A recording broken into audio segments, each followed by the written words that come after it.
മത്തായിയുടെ സുവിശേഷം 12-ാം അധ്യായം 19-ാം വാക്യം. ചതഞ്ഞ ഓട അവൻ ഒടിച്ചു കളയുകയില്ല, പുകയുന്ന തിരി കെടുത്തിക്കളയുകയില്ല, ജയത്തോളം ന്യായവിധി നടത്തിക്കൊണ്ടിരിക്കും. തിരുവചനത്തെ ധ്യാനിപ്പാൻ കർത്താവ് നമുക്ക് മനോഹരമായ ഒരു പ്രഭാതം ദാനമായി തന്ന ദൈവത്തിൻ്റെ സ്നേഹത്തെ ഓർത്ത് ദൈവത്തെ സ്തുതിക്കുന്നു. പെന്തക്കോസ്റ്റ് മെസ്സഞ്ചർ യൂട്യൂബ് ചാനലിൽ കൂടെ ഈ പ്രഭാത സന്ദേശം കേൾക്കുന്ന എല്ലാ പ്രിയപ്പെട്ടവരെയും കർത്താവ് ധാരാളമായി അനുഗ്രഹിക്കുമാറാകട്ടെ. Praise the Lord.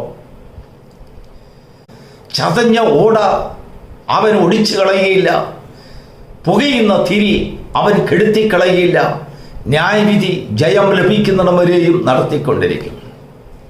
അതിനു മുമ്പ് താൻ രേഖപ്പെടുത്തുകയാണ്, അവൻ കലഹിക്കുകയില്ല, നിലവിളിക്കുകയില്ല, ആരും തെരുക്കളിൽ അവൻ്റെ ശബ്ദത്തെക്കുറിച്ച് കേൾക്കുകയില്ല. ഒരു പരാതിയും അവന് പറയുവാനില്ല. ഒരു ബഹളവും കൂട്ടി ആൾ കൂട്ടാൻ അവന് സമയമില്ല. കാരണം അവനെ ഏൽപ്പിച്ചിരിക്കുന്നത് എവിടെ കലഹമുണ്ടോ, എവിടെ പ്രശ്നങ്ങളുണ്ടോ അവിടെ നിന്ന് ഒഴിഞ്ഞു മാറി. അനേകം കൈവരേണ്ട മനുഷ്യർ അവിടെ ഇവിടെയായി, അനേകം കുഷ്ഠരോഗികൾ അവിടെ ഇവിടെയായി, അനേകം തോൽവി അടഞ്ഞവർ അവിടെ ഇവിടെയായി ഞരക്കത്തോടെ കഴിയുന്നു. അവരെ വിടുവിക്കുവാൻ വേണ്ടി ധൃതി പിടിച്ചോടുന്നതായ ഒരു ഓട്ടം. അപ്പോസ്തലനായ മത്തായി അത് കണ്ടു. പെട്ടെന്ന് തനിക്ക് യെശയ്യാ പ്രവചനത്തിൽ കോട്ട് ചെയ്തിരിക്കുന്ന ഭാഗം ഓർമ്മ വന്നു. അത് താൻ ഇവിടെ ഡയറക്റ്റ് കർത്താവുമായി ബന്ധപ്പെടുത്തി പറയുകയാണ്. ദൈവത്തിന് മഹത്വമുണ്ടാകട്ടെ. ഒരു മനുഷ്യനിലെ തോൽവി കണ്ടും കൊണ്ട് അവനെ എടുത്തു കളയുകയല്ല കർത്താവ് ചെയ്യുന്നത്. അവനെ ശരിപ്പെടുത്തണം വരെയും ന്യായവിധി നടത്തിക്കൊണ്ടിരിക്കും. ജയം ലഭിക്കുന്നിടം വരെയും, നമ്മളിൽ ജയം ലഭിക്കുന്നിടം വരെയും കർത്താവ് ന്യായവിധി നടത്തിക്കൊണ്ടിരിക്കും. എവിടെയാണ് ന്യായവിധി നടത്തുന്നതെന്ന് അറിയാമോ? നമ്മുടെ തോൽവിയെ ഉറപ്പാക്കുവാൻ നമുക്കെതിരായി പോരാടിക്കൊണ്ടിരിക്കുന്ന ശക്തികളിന്മേൽ, ചിലയിലെ പ്രവൃത്തികളിന്മേൽ, ചിലയിലെ വ്യാപാര ശക്തിയിന്മേൽ, ചില അടിമത്തരത്തിന്മേൽ കർത്താവ് ന്യായവിധി നടത്തിക്കൊണ്ടിരിക്കും. കാരണം നമ്മളിൽ ജയം വരിക്കുവാൻ അത് സാധ്യമാകണം. ചിലപ്പോൾ ഒരു ദിവസമല്ല, 10 ദിവസമല്ല, 10 വർഷം എടുത്തെന്നിരിക്കും. ക്ഷമയോടെ കർത്താവ് കാത്തിരിക്കുകയാണ്.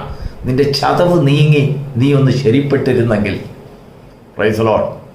നോക്കൂ, ചതഞ്ഞ ഓട എന്ന് പറഞ്ഞാൽ 2 കാര്യങ്ങളാണ് അവിടെ രേഖപ്പെടുത്തിയിരിക്കുന്നത്. ചതഞ്ഞ ഓട, പുകയുന്ന തിരി. ചതഞ്ഞ ഓട എന്ന് പറഞ്ഞാൽ ചതുപ്പ് സ്ഥലങ്ങളിൽ വളരുന്നതായ ഈറയ്ക്ക് സമമായ ഒരു ചെടിയാണ്. ഏതാണ്ട് 7-8 അടി 10 അടി ഉയരം വരെ അത് വളരും. വണ്ണം വയ്ക്കില്ല, അതിനുള്ളിൽ അത് ഹോളോ ആയിരിക്കും. അത് വാദ്യോപകരണങ്ങൾക്ക് ഉപയോഗിക്കും. ഓടക്കുഴൽ, മറ്റ് വാദ്യോപകരണങ്ങളെല്ലാം ഉപയോഗിക്കുന്നതിന് അത് ഉപയോഗിക്കും. 2 പേന ഉണ്ടാക്കുവാൻ അത് ഉപയോഗിക്കും.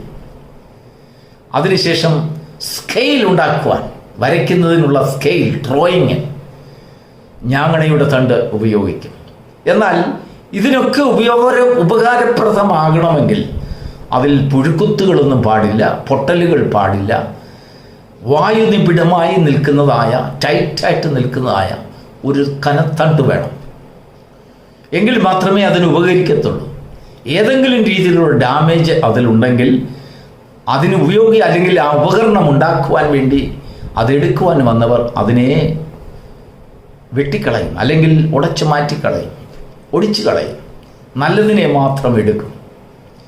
വേണ്ടാത്ത അല്ലെങ്കിൽ എന്തെങ്കിലും ഡാമേജ് ഉള്ളതിനെ അത് തിരസ്കരിക്കും. ദൈവത്തിന് മഹത്വമുണ്ടാകട്ടെ. എന്നാൽ ഈ ചതഞ്ഞ ഓട കർത്താവിൻ്റെ കയ്യിൽ കിട്ടിയാൽ അതിനെക്കുറിച്ച്, ആ ചതഞ്ഞ ഓടയെക്കുറിച്ച് ഒരു വാക്ക് തെരുവിൽ പ്രസിദ്ധീകരിക്കില്ല. അവൻ്റെ നിലവിളി അവിടെ കേൾക്കില്ല. ഇന്നവൻ ചതഞ്ഞുപോയി, അല്ലെങ്കിൽ ഇന്നത് കെട്ടുപോയി എന്നുള്ളതായ ഒരു നിലവിളി അവിടെയില്ല.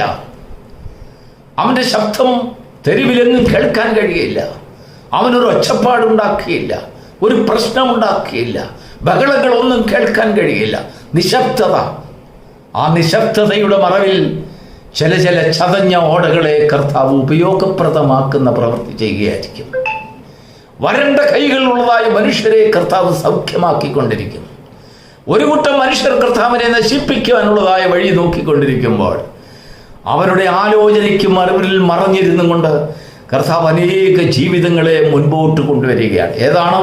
ചതഞ്ഞ ഓടകളെ, ചതഞ്ഞ ജീവിതങ്ങളെ, ചതഞ്ഞ കുടുംബങ്ങളെ, ചതഞ്ഞ സമൂഹങ്ങളെ, ചതഞ്ഞ അല്ലെങ്കിൽ സഭകളെ, ചതഞ്ഞ മനുഷ്യരെ അവരുടെ ചതവിൽ നിന്ന് ശരിപ്പെടുത്തി ഒടിച്ചു കളയാതെ, അവരെ നഷ്ടപ്പെടുത്തി കളയാതെ, അവരെ ഏതിനു വേണ്ടി ദൈവം ഉദ്ദേശിച്ചുവോ അതേ ഉപയോഗത്തിന് വേണ്ടി അവരെ ശരിപ്പെടുത്തി കൊണ്ടുവരുന്നു. Praise the Lord. രണ്ടാമത്തെ കാര്യം, പുകയുന്ന തിരി. നമുക്കറിയാം, ഒരു വിളക്കത്തിരി പുകയുന്നതിന് മുമ്പ് അത് പ്രകാശിച്ചിരുന്നു, നല്ല പ്രകാശം കൊടുത്തുമായിരുന്നു. നേരത്തെ നല്ല രീതിയിൽ അത് പ്രകാശിച്ചുകൊണ്ടിരുന്നതാണ്, കത്തിക്കൊണ്ടിരുന്നതാണ്. എന്നാൽ അതിലെ എണ്ണ തീർന്നു പോയി, ഇല്ലെങ്കിൽ കത്താനുള്ളതായ ഭാഗം തീർന്നു, അതിനുശേഷം അല്പം മാത്രം ഇരുന്നു കൊണ്ട് പുകഞ്ഞും കൊണ്ടിരിക്കുക. സാധാരണയായി വിളക്ക് കത്തിക്കുന്നവർ എന്ത് ചെയ്യും? ആ പുകയുന്ന തിരി എടുത്ത് മാറ്റിയിട്ട് പുതിയ തിരി വയ്ക്കും. എന്നാൽ കർത്താവോ അതല്ല, ആ പുകയുന്ന തിരി കെടുത്തിക്കളയാതെ അതിനെ വീണ്ടും ജ്വാലയാക്കി മാറ്റുന്നു. എന്ന് പറഞ്ഞാൽ ഒരിക്കൽ പ്രകാശനം ലഭിച്ചിട്ടും വീണ്ടും പ്രകാശിക്കുവാൻ കഴിയാതെ നിരാശയിലിരിക്കുന്ന മനുഷ്യർ, ഒന്ന് തകർന്നു പോയ ജീവിതങ്ങൾ, ജീവിതത്തിന് ഇനി ഉപയോഗപ്രദമാവുകയില്ല എന്ന് കരുതിയതായ ജീവിതങ്ങൾ, കുടുംബങ്ങൾ, കുടുംബ ബന്ധങ്ങൾ, സമൂഹങ്ങൾ, അവരിൽ ഇതാ കർത്താവ് വലിയൊരു ഉണർവ് കൊണ്ടുവരുന്നു, വ്യത്യാസം ഉണ്ടാക്കുന്നു. അതിനുശേഷം പുകഞ്ഞുകൊണ്ടിരിക്കുന്ന തിരിക്ക് പല കഥകൾ പറയുവാനുണ്ട്, അനുഭവങ്ങൾ പറയാനുണ്ട്. ഞാൻ ഒരിക്കൽ പ്രകാശിച്ചതായിരുന്നു, എനിക്ക് നല്ല പ്രകാശം ഉണ്ടായിരുന്നു, എണ്ണയുണ്ടായിരുന്നു, നല്ല തിരിവട്ടമുണ്ടായിരുന്നു, അപ്പോൾ ഞാൻ പ്രകാശിച്ചിരുന്നു. ഇപ്പോൾ എൻ്റെ പ്രകാശം നഷ്ടപ്പെട്ടു പോയി, എനിക്കിനിയും പ്രകാശിക്കുവാൻ വഴിയില്ല, എന്നെ എടുത്ത് കളയുകയും എന്ന് അത് സ്വയം പറഞ്ഞുകൊണ്ടിരിക്കും. പക്ഷേ കർത്താവിൻ്റെ കയ്യിൽ കിട്ടുമ്പോൾ കുശവൻ്റെ കയ്യിലെ കളിമണ്ണ് പോലെ അതിന് വേറൊരു രൂപം കൊടുക്കുന്നു, വേറൊരു പ്രകാശം കൊടുക്കുന്നു, വേറൊരു അംഗീകാരം കൊടുക്കുന്നു. കർത്താവ് അതിനെ ശരിപ്പെടുത്തുന്നു. ശരിപ്പെടുത്തിയതിനു ശേഷം അനേകർക്ക് ശോഭിക്കുന്ന ദീപമായി അതിനെ മാറ്റുന്നു. കഴിഞ്ഞ ഒരു ദിവസം അത് പുകഞ്ഞുകൊണ്ടിരുന്നെങ്കിൽ അതിന് സങ്കടങ്ങളുടെ കഥ പറയുവാനുണ്ട്. നേരത്തെ ഞാൻ പ്രകാശിച്ചിരുന്നു, എന്നാൽ നേരത്തെയുള്ള നിന്റെ പ്രകാശത്തെക്കാൾ അത്ഭുതകരമായ വേറൊരു വെളിച്ചത്തിലേക്ക്, പ്രകാശശക്തിയിലേക്ക്, ജ്വാലയിലേക്ക് കർത്താവ് നിന്നെ കൊണ്ടുവരാൻ കഴിയാതെ തടസ്സമായി നിൽക്കുന്ന വിഷയങ്ങളുടെ മേൽ നിന്നിൽ ജയം ലഭിക്കുന്നവരെയും കർത്താവ് ന്യായവിധി നടത്തിക്കൊണ്ടിരിക്കും. Praise the Lord. ചിലരെ ചില കാര്യങ്ങളിൽ ശരിപ്പെടുത്താൻ നോക്കിയിരുന്നാലും, പണിയാൻ നോക്കിയിരുന്നാലും ശരി, പണിയപ്പെടാൻ കഴിയാതെ അനേക തടസ്സങ്ങൾ അവിടെ ഉണ്ടാകും. ഞാങ്ങണകളിൽ ചിലതൊക്കെ ചതഞ്ഞു പോയാൽ ഒരു രീതിയിലും അത് ഉപയോഗിക്കാൻ കഴിയില്ല എന്ന് അത് ദൂരെ മാറ്റി എറിയത്തക്ക രീതിയിൽ ഒരുപാട് ന്യായങ്ങൾ അതിൽ കാണും. ന്യായവശങ്ങൾ ധാരാളം ഉണ്ടാകും. അതിൻ്റെ അങ്ങേപ്പുറത്ത് ബുദ്ധിയുടെ പ്രമാണം പറയും, എന്തിന് ഈ ചതഞ്ഞ ഓടയുടെ മേളിൽ ഇത്രയും സമയം കളയുന്നു? അതിനെ മാറ്റിയിട്ട് നല്ല ഞാങ്ങണം നിൽക്കുന്നുണ്ടല്ലോ, നല്ല ഓട അവിടെ നിൽക്കുന്നുണ്ടല്ലോ, അതിനെ എടുത്തുകൂടെ? പക്ഷെങ്കിൽ ഓടകളെ സൃഷ്ടിച്ചവൻ, ഞാങ്ങണകളെ സൃഷ്ടിച്ചവൻ, അതിൻ്റെ ഉപയോഗത്തെക്കുറിച്ച് ചില കാര്യങ്ങൾ കൽപ്പിച്ചാക്കിയവൻ, അതിനെ ഒടിച്ചു കളയുവാൻ മനസ്സില്ല. Praise the Lord. അവൻ്റെ സൃഷ്ടിയാണ്. അതിനെ ഒടിച്ചു കളയുമ്പോൾ സർവശക്തന്, അതിന് ജീവൻ കൊടുത്തവന്, അതിനെ വളരുമാറാക്കിയവൻ്റെ ഹൃദയത്തിൽ വലിയ സങ്കടം ഇല്ല. അത് ഒടിച്ചു കളയാൻ സാധ്യമല്ല. അതിനെ ഉപയോഗപ്രദമാക്കി കൊണ്ടുവരണം. അതിന് തടസ്സമായി നിൽക്കുന്ന സംഗതികൾ എന്താണ്? അതിന്മേൽ എന്ത് ന്യായവിധിയാണ് ചെയ്യേണ്ടത്? ജയം ലഭിക്കുന്നിടം ഒരു ദിവസമല്ല, ചിലപ്പോൾ ചില വർഷങ്ങൾ അതിനുവേണ്ടി കാത്തിരിക്കേണ്ടി വന്നിരുന്നാലും ശരി, കർത്താവ് നിന്നെ തള്ളിക്കളയാതെ നിന്റെ പുറകെ വരും, നിന്റെ കുടുംബത്തിൻ്റെ പുറകെ വരും. ചിലപ്പോൾ നീ വിചാരിക്കും നിന്റെ കുടുംബജീവിതം ഇനി ഉപയോഗമില്ല, പോയി, അതിൻ്റെ ഉപയോഗമെല്ലാം തീർന്നുപോയി, അതിൻ്റെ ഭംഗി തീർന്നുപോയി, അതിൻ്റെ ഐശ്വര്യം തീർന്നുപോയി, തമ്മിലുള്ളതായ ബന്ധത്തിന് ഇനിയും വലിയതായ ക്ഷമതകളൊന്നും ഇല്ല എന്ന് നിന്റെ മനസ്സിൽ ചിന്തിച്ചിരിക്കുന്നു. പക്ഷെങ്കിൽ അത് കർത്താവിൻ്റെ കയ്യിൽ നിന്റെ കുടുംബത്തെ കിട്ടുമ്പോൾ, നിന്റെ ബന്ധത്തെ, ഭാര്യ ഭർത്താക്കന്മാരെ കർത്താവിൻ്റെ കരങ്ങളിൽ കിട്ടുമ്പോൾ, കുഞ്ഞുങ്ങളെ കർത്താവിൻ്റെ കരത്തിൽ കിട്ടുമ്പോൾ, യേശു അതിനെ പണിയും. കുശവൻ ഒരു കേടായ കളിമണിനെ പണിയുന്നത് പോലെ കർത്താവ് അതിനെ പണിയുന്നു. അതിനെ യഥാസ്ഥാനപ്പെടുത്തുന്നു, അതിനെ യോഗ്യതയുള്ളതാക്കി തീർക്കുന്നു, അതിൻ്റെ കേടുപാടുകൾ മാറ്റുന്നു. ചതഞ്ഞ ഓട അവൻ ഒടിച്ചു കളയുകയില്ല. Praise the Lord. മനുഷ്യരുടെ നോട്ടത്തിൽ അതിനെ ഒടിച്ചു കളയുക തന്നെ വേണം. കാരണം മനുഷ്യരുടെ മുൻപിൽ ഒരു ന്യായമുണ്ട്, ഞങ്ങളെ കൊണ്ട് ഇത് ശരിയാക്കാൻ കഴിയുകയില്ല. അവരുടെ ടെക്നോളജിക്ക് ചതഞ്ഞ ഒരു ഓടക്കുഴലാക്കി മാധുര്യമുള്ള ഗാനം വീണം ഇട്ടുന്ന അല്ലെങ്കിൽ ഒരു ഈണമിടുന്നതായ ഒരു ഉപകരണമാക്കി അതിനെ മാറ്റുവാൻ കഴിയുകയില്ല. പക്ഷെങ്കിൽ അതിനെ സൃഷ്ടിച്ചവൻ്റെ കയ്യിൽ കിട്ടുമ്പോഴോ ഒരു മാധുര്യമേറിയ ശബ്ദം അതിൽ നിന്നുണ്ടാകുവാൻ തക്കവണ്ണം അതിനെ മനോഹരമായ ഒരു ഓടക്കുഴലാക്കി മാറ്റുന്നു, ഒരു വാദ്യോപകരണമാക്കി മാറ്റുന്നു. ദൈവത്തിന് സ്തോത്രം. ദൈവത്തിന് പുകഴ്ചയാകുവാൻ, കർത്താവിൻ്റെ നാമത്തെ പാടി സ്തുതിക്കുവാൻ തക്കവണ്ണം അത് വളരെ മനോഹരമായ ഇൻപമുള്ള നാദം വീട്ടുമാറ് അതിനെ ശോഭയുള്ള വസ്തുവാക്കി ദൈവം മാറ്റുന്നു. തടസ്സങ്ങൾ ന്യായവിധിയിൽ കൂടെ കർത്താവ് പരിഹരിക്കുന്നു. എപ്പോൾ വരെ? ജയം ലഭിക്കുന്നിടം വരെ, നിന്നിൽ ജയം ഉണ്ടാകുന്നിടം വരെയും, നിന്റെ കുഞ്ഞുങ്ങളെ പണിയുന്നിടം വരെയും, നിന്റെ കുടുംബത്തെ പണിയുന്നിടം വരെയും കർത്താവ് വിടാതെ നിന്റെ കൂടെ വരും. Praise the Lord. ഒരു തിരി ജ്വലിച്ചു കൊണ്ടിരിക്കുമ്പോൾ അത് പുകയുകയാണെങ്കിൽ നിന്റെ ആദ്യത്തെ അവസ്ഥയെ, ആ ജ്വലനത്തെ കർത്താവ് കണക്കാക്കുന്നു. ഓ, ഇവൻ നേരത്തെ എത്ര മനോഹരമായി ജ്വലിച്ചവനാണ്, പ്രകാശിച്ചവനാണ്. ആ പ്രകാശം ഇപ്പോൾ നഷ്ടപ്പെട്ടു പോയതുകൊണ്ട് അതിന്മേൽ കുറ്റം പറയുവാനല്ല കർത്താവ് വന്നത്.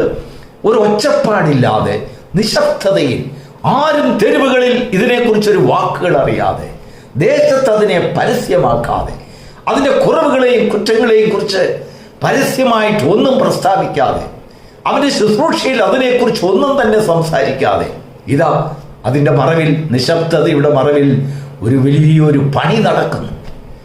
സ്തോത്രം. Praise the Lord. ഈ കെട്ടുപോയതിനെ മുഴുവനും ശക്തമാക്കി തിരിച്ചു കൊണ്ടുവരുവാൻ അരിമനാഥൻ ചെയ്യുന്ന ശുശ്രൂഷയുടെ പങ്ക്. മത്തായി അപ്പോസ്തലന് അതാണ് മനസ്സിലായത്. കർത്താവ് ചെയ്യുന്ന പ്രവൃത്തിയിൽ കൂടെ, മത്തായി അപ്പോസ്തലനിൽ കൂടെ, അപ്പോസ്തലന്മാരിൽ കൂടെ, ആ ദൈവദാസന്മാരിൽ കൂടെ ദൈവം നിയോഗിക്കുന്നതായ ചില ശുശ്രൂഷയുടെ ബന്ധത്തെ എടുത്തു കാണിക്കത്തക്ക രീതിയിൽ തന്നിൽ വലിയൊരു ഉത്തരവാദിത്വ ബോധം. അയ്യോ, എൻ്റെ ഗുരു ചെയ്തത് ഇതാണല്ലോ, എൻ്റെ ഗുരുവിൻ്റെ പ്രയത്നം ഇതായിരുന്നല്ലോ. കെട്ടുപോയതിനെ ശരിയാക്കുവാൻ, ചതഞ്ഞതിനെ നേരെയാക്കുവാൻ, പുകയുന്നതിനെ ജ്വാലയാക്കി മാറ്റുവാൻ കർത്താവ് പ്രവർത്തിച്ചതായ പ്രവൃത്തിയുടെ ബഹുത്വത്തെ കാണുവാൻ തക്കവണ്ണം ഈ പ്രഭാതത്തിൽ നമ്മുടെ കണ്ണുകൾ പ്രകാശിപ്പിക്കപ്പെടുമ്പോൾ ഈറലടഞ്ഞ ജീവിതങ്ങൾ പ്രകാശത്തിലേക്ക് വരുന്നു. പുകയുന്ന ജീവിതങ്ങൾ ഇതാ വീണ്ടും ജ്വാലയെ ലോകത്തിൽ കാഴ്ചവെച്ചുകൊണ്ട് അവർ നേരത്തെ പ്രകാശിച്ചതിനേക്കാൾ കൂടുതൽ അത്ഭുതമായ ഒരു പ്രകാശത്തെ കൊടുക്കുവാൻ തക്കവണ്ണം അത് ജ്വലിക്കുന്ന ഒരു ദീപമായി മാറുന്നു. ചതഞ്ഞതും മനുഷ്യർ വേണ്ട എന്ന് കളഞ്ഞതുമായ, അല്ലെങ്കിൽ ഉപയോഗശൂന്യമെന്ന് മനുഷ്യർ വിധിയെഴുതിയതുമായ ഞാങ്ങണകൾ പലതും, ഓടകൾ പലതും നാം നോക്കുമ്പോൾ ഇതാ ദൈവം അതിനെ മാധുര്യമുള്ള നാഥമായി അനേക സ്ഥലങ്ങളിൽ ദൈവം സൃഷ്ടിച്ചു വെച്ചിരിക്കുന്നു. എത്ര മനോഹാരിത! ദൈവത്തിൻ്റെ പ്രവൃത്തി എത്ര മനോഹാരിത! ഇതൊക്കെയും ഉണ്ടാക്കുമ്പോൾ ആരും അറിയാതെ, നിലവിളികളൊന്നും തെരുവിൽ കേൾക്കാതെ, ഒച്ചയൊന്നും കേൾക്കാതെ, നിശബ്ദത, ആരോടും പറയാതെ, ആരോടും പരാതി പറയാതെ, ആരോടും ഒച്ചപ്പാടുകൾ സൃഷ്ടിക്കാതെ, ആരോടും വലിയൊരു യൂണിയനൊന്നും ഉണ്ടാക്കാതെ, അല്ലെങ്കിൽ കൂടിവരവുണ്ടാക്കാതെ, ഇന്നവരെ എന്ത് ചെയ്യണം, അവരെ എന്ത് ചെയ്യണം എന്നുള്ള ഒരു ഒച്ചപ്പാടുകളൊന്നും ഉണ്ടാക്കാതെ ദൈവം നേരിട്ട് പണിയുവാൻ ഇറങ്ങി വരുമ്പോൾ സകല ചതവുകളും നേരെയാകും, സകല പുകകളും അത് ജ്വലനമായി മാറും. ജീവിതത്തിൽ പ്രത്യാശയുള്ളതായ ദിവസങ്ങൾ അവരുടെ മുൻപിൽ കർത്താവ് അവർക്കായി കാഴ്ചവെച്ചിരിക്കുന്നത് കാണും. നമ്മുടെ ജീവിതം തകർന്ന ജീവിതമാണോ? ഉപയോഗമില്ല എന്ന് നീ കരുതുന്നുണ്ടോ? പുകയുന്ന അവസ്ഥയാണോ? കർത്താവിൻ്റെ സന്നിധിയിലേക്ക് കടന്നു വരിക. അവൻ ചതഞ്ഞ ഓട ഒടിച്ചു കളയുകയില്ല. പുകയുന്ന തിരി അവൻ കെടുത്തു കളയില്ല. അതിനെ പ്രകാശിപ്പിക്കും, അതിനെ ഉപയോഗിക്കും. എപ്പോൾ വരെ? ജയം ലഭിക്കുന്നവരെയും അതിനുവേണ്ടി കർത്താവ് അത് പ്രവർത്തിച്ചുകൊണ്ടിരിക്കും. ഈ നല്ല രക്ഷകനെ കണ്ടുകിട്ടുവാൻ, അല്ലെങ്കിൽ ഈ രക്ഷകനെ നമുക്ക് നമ്മുടെ സ്വന്തമാക്കുവാൻ കിട്ടിയ ഭാഗ്യത്തെ ഓർത്ത് ദൈവത്തെ സ്തുതിക്കുന്നു. ഈ പ്രഭാതത്തിൽ നാം കേട്ട തിരുവചനം നമ്മെ വീണ്ടും പ്രകാശിപ്പിക്കുവാൻ, ഉപയോഗമുള്ളതാക്കുവാൻ, കുഴഞ്ഞ ചേറ്റിൽ നിന്നും, നാറുന്ന അനുഭവത്തിൽ നിന്നും, കുപ്പയിൽ നിന്നും, കുഴിയിൽ നിന്നും നമ്മെ തൂക്കിയെടുത്ത് കൊണ്ടുവന്ന് കർത്താവിത മാന്യമായി ദൈവം നമ്മെ ഉയർത്തുവാനുള്ള പന്താവിൽ കൂടെ കടത്തിവിടുന്ന ആ ക്രൂശിൻ്റെ സ്നേഹത്തെ കാണുവാൻ തക്കവണ്ണം ഈ വചനം നിന്നെ സഹായിക്കുമാറാകട്ടെ. God bless you.